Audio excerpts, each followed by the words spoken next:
Hello welcome back to me సవా madam channel. అందరూ ఎలా ఉన్నారండి? ఎప్పుడని ఎదురు చూస్తున్న ఒక మంచి నోటిఫికేషన్తో మీ ముందుకు వచ్చానండి. చాలా భారీ నోటిఫికేషన్ అని చెప్పుకోవచ్చు అన్నమాట. 10th, inter, degree, diploma, ITI, అలాగే మనకి ఇంకా బిఎడ్ వాళ్ళకి టీచింగ్ జాబ్స్, నాన్ టీచింగ్ జాబ్స్తో కలిపి మొత్తం 7,267 పోస్టులకు కానీ మనకి నోటిఫికేషన్ వచ్చిందండి. ఈఆర్ఎంఎస్ అదేనండి, ఏకలవ్య మోడల్ రెసిడెన్షియల్ స్కూల్స్లోని మనకి ఈ నోటిఫికేషన్ అయితే కనుక విడుదలైంది. టోటల్ పోస్టులు అయితే కనుక 7,267 పోస్టులు మాట అండి.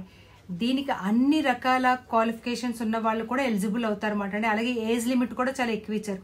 అసలు ఈ నోటిఫికేషన్ ఏంటనేది మనం తెలుసుకోవడానికి ముందు నోటిఫికేషన్తో పాటు ఆన్లైన్ అప్లికేషన్ కూడా మీకు ఎలా చేయాలో ఏంటో మీకు చెప్తానండి. అలాగే కావాల్సిన డాక్యుమెంట్స్ కూడా.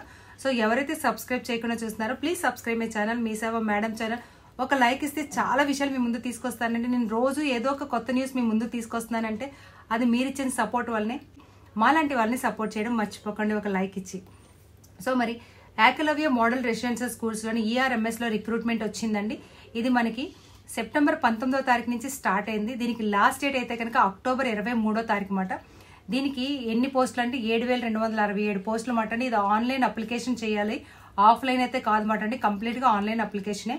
దీనికి ఏజ్ అయితే కనుక మనకి 18 సంవత్సరాల నుంచి 50 సంవత్సరాల వరకు కూడా మనకి ఏజ్ లిమిట్ అయితే ఇచ్చారండి. అది పోస్ట్ వైజ్ ఇచ్చారన్నమాట మనకి. అలాగే ప్రిన్సిపల్ గారికి అయితే కనుక 50 సంవత్సరాలు, పీజీటీ టీచర్కి అయితే 40 ఇయర్స్, అలాగే టీజీటీ టీచర్కి అయితే 35 ఇయర్స్, అకౌంటెంట్కి అయితే 30 సంవత్సరాలు, ల్యాబ్ అసిస్టెంట్కి అయితే 30 సంవత్సరాలు, అలాగే హాస్టల్ వార్డెన్స్కి అయితే 35 సంవత్సరాలు, స్టాఫ్ నర్స్ ఫీమేల్కి అయితే 30 సంవత్సరాలు, అలాగే జూనియర్ సెక్రటరియట్ అసిస్టెంట్ అయితే కనుక 30 సంవత్సరాలు. ఇలాగా మనకి పోస్ట్ వైజ్ మనకి ఏజ్ లిమిట్ ఇచ్చారు. దీంతో పాటు మనకి ఏజ్ రిలాక్సేషన్ కూడా ఉంటుందన్నమాట అండి.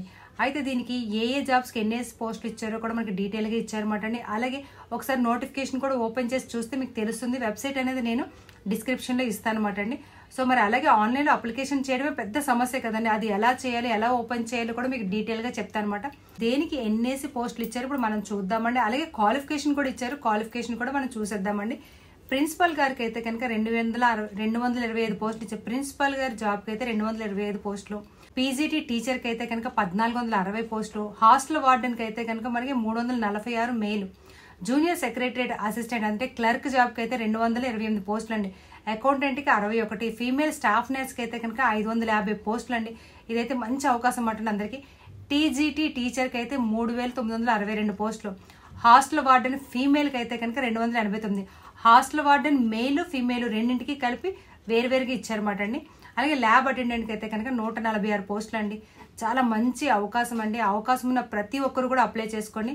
ప్రిన్సిపల్కి అప్లై చేయాలంటే పీజీ డిగ్రీ ఉండాలి, తర్వాత బీఎడ్ ఉండాలండి. అలాగే మనకి post PGT teacher, post graduate టీచర్కి అయితే కనుక PG degree and related subject BEd ఉండాలి.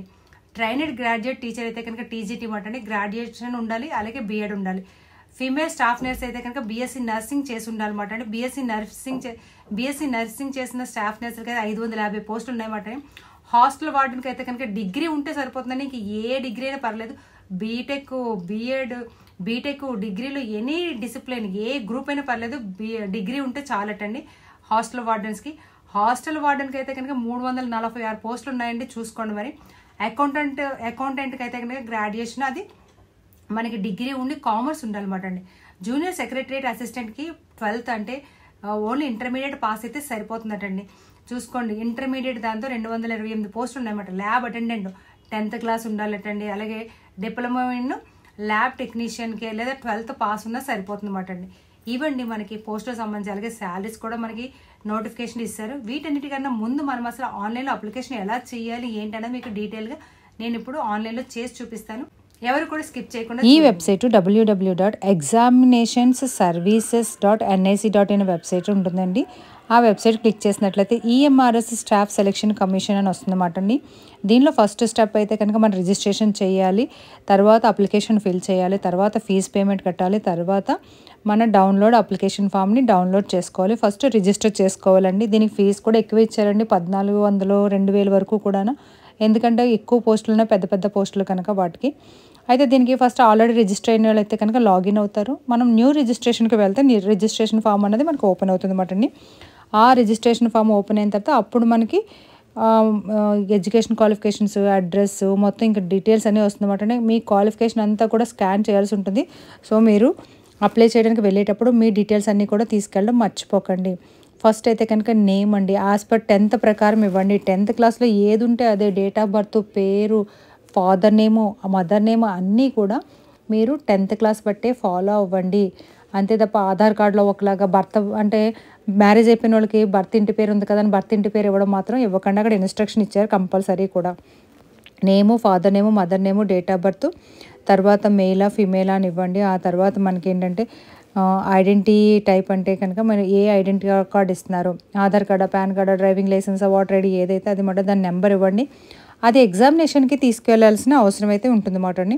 అలాగే ఇక్కడ కన్ఫర్మ్ మాట అండి, సేమ్ అవే పేరు, డేట్ ఆఫ్ బర్త్, అదే ఫాదర్ నేమో మదర్ నేమ్ ఏదంటే కన్ఫర్మేషన్ అనమాట అండి. అక్కడ ఏమైనా తప్పు కొడితే ఇక్కడ యాక్సెప్ట్ చేయదు మాట అండి. అంటే రెండు ఒకేలా ఉంటాయి అంటే రీకన్ఫర్మేషన్ అనమాట అండి. కరెక్ట్గా టైప్ చేయాలన్న ఉద్దేశంతో అక్కడ కన్ఫర్మేషన్ అని ఉంటుంది అనమాట అండి. అది కూడా మీరు కరెక్ట్గా టైప్ చేయాలి.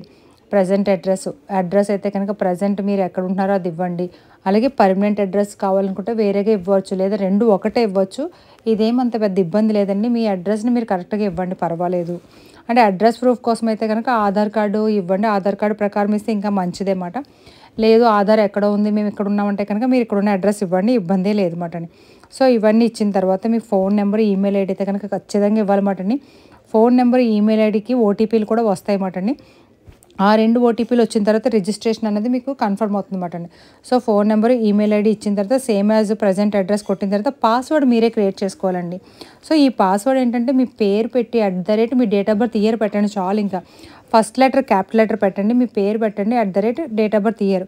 తర్వాత ఈ క్యాప్చ్ కొట్టి సబ్మిట్ కొట్టిన తర్వాత మీకు రిజిస్ట్రేషన్ ఐడి, పాస్వర్డ్ అనేది మీ ఈమెయిల్ ఐడి కానీ ఫోన్ నెంబర్ కానీ వస్తుంది. దాని ద్వారా మీరు లాగిన్ అవ్వాల్సి ఉంటుంది. లాగిన్ అయ్యి ఎడ్యుకేషనల్ డీటెయిల్స్ ఇవ్వాల్సి ఉంటుంది. ఈ వీడియో నచ్చితే లైక్ చేయండి, షేర్ చేయండి, సబ్స్క్రైబ్ చేయండి. మీ వాళ్ళందరికీ పంపించడం మర్చిపోకండి.